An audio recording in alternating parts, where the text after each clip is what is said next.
Всем привет, с вами Моника. Вам не кажется, что сегодняшнее видео выглядит как-то странно? У меня камера дергается ужасно, да и я выгляжу по-особенному. Я записываю этот отрывок с помощью телефона, с помощью программы, о которой я сегодня хочу поговорить. Она называется Custom Cast, и с помощью нее можно стать виртуальным ютубером, даже не имея при себе компьютера. Я еще в ней вообще очень мало разобралась, но я хочу вам рассказать, что такое есть, и сравнить ее с программами для ютуберства на компьютере. Может, лучше даже компьютерных программ, таких как WAP или Magic Mirror или 310, переходить на вот эту особенную Custom Cast. Давайте я сейчас вернусь в свою более привычную версию, и мы оценим плюсы и минусы этой программы. Первый плюс — это то, что вам не нужен компьютер для нее. То есть вы захотели стать ютубером, вам не надо, как мне было, дожидаться, пока там родители ноутбук купят, пока я там с ним разберусь. Нет. Также из плюсов то, что вам не нужно создавать модельку, так как многие программы для трекинга, которые я находила раньше, там писалось, что надо делать самим модельку в Viroid, и потом ее как-то по-особенному импортировать, с чего я так и не поняла. Тут же вы получаете приемлемо выглядящую модельку, которая не выглядит как 3D, не выглядит как Viroid. То есть вас еще и похвалят, что молодцы, ребята. Вот свою модельку для Custom Cast я сделала за пару минут. За 5 минут перед тем, как записать видео, я решила ознакомиться с программой. И вот что получилось. И, в принципе, хороший результат. И я считаю, что плюс у этой программы достаточно значительный. Плюс к тому же это можно использовать как какой-то дополнительный контент, если вы уже ютубер. Например, снимать какие-то короткие видео уже легче. То есть тиктоки какие-то, например, в дополнение к основному контенту. Из минусов это то, что пока загрузится эта программа, вы успеете сделать столько всего. Чтобы я на скачивание потратила очень много времени. Я сделала несколько набросков, попила чай, а программа еще качалась. Дальше это то, что не все можно настроить. То есть, например, нельзя создать низкого персонажа или выглядящего как ребенок. Он в любом случае будет выглядеть взросло, и минимальный рост, он все равно будет как бы высокий. То есть у персонажа может быть детское милое лицо и рост взрослого человека. Это не совсем анатомично. Также вы понимаете, что не можете добавить, например, многих аксессуаров, потому что тут надо выбирать из имеющихся. Вы не сможете полностью настроить персонажа под себя, как в том же Viroid или Live 2D. Но в Live 2D вы вообще кем угодно можете быть, зависит от вашей фантазии и навыков рисования. И с захватом тут тоже. По крайней мере, я не нашла, где можно делать захват тела. Тут делается только захват лица. И то есть в будущем, например, вы не сможете, например, двигать руками, как те чуваки с 3D-модельками, но это несущественный минус. И давайте перейдем, и я помогу вам разобраться с этой программой.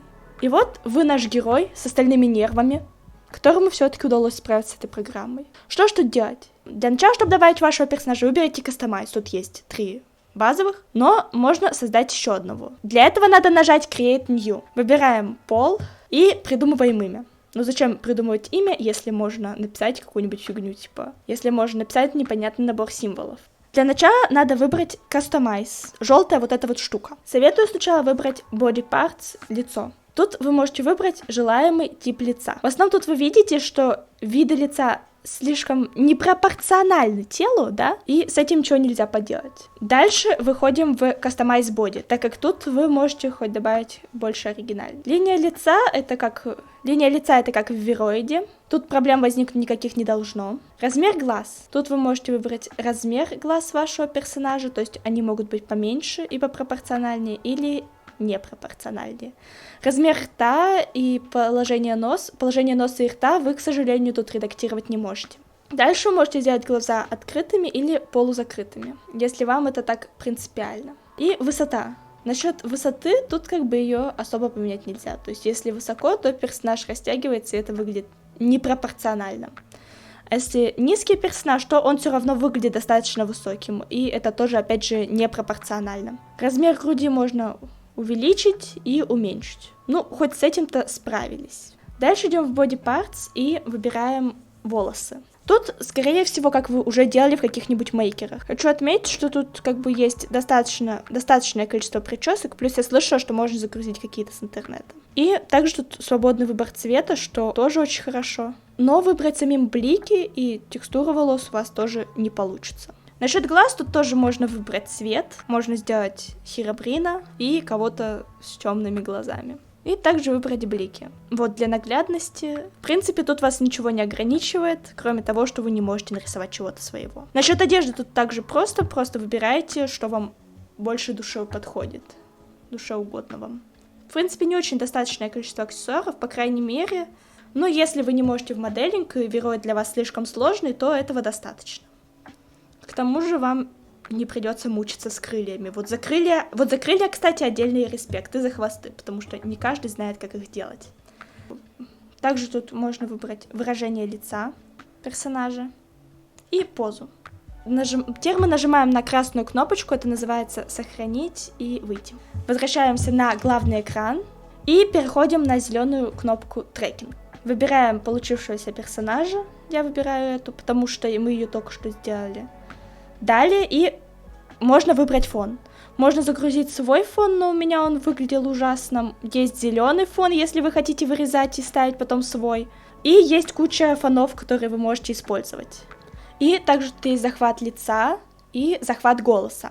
Я использую захват голоса, потому что мне не очень удобно делать это с захватом лица, так как у меня захват лица от компьютера. И переходим к далее. И, в общем-то, вот что у нас получилось.